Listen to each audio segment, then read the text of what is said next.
Welcome to your quick guide on how the stock market works. First, let's talk markets. In the primary market, companies issue new shares through initial public offerings. Investors buy these shares directly from the company. Then we have the secondary market, where these shares can be traded.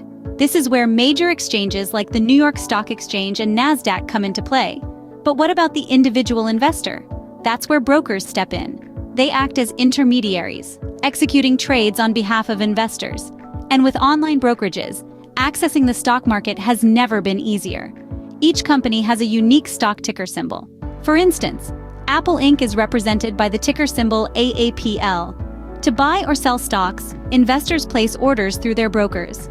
They can opt for a market order, which executes the trade at the current market price, or a limit order, which sets a specific price at which the investor wants to buy or sell the stock. The stock market isn't just for individuals.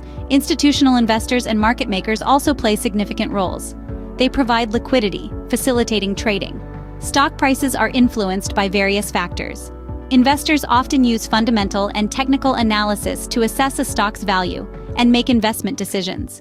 Income from stocks can come in the form of dividends or capital gains, which occur when stocks are sold at a higher price than the purchase price.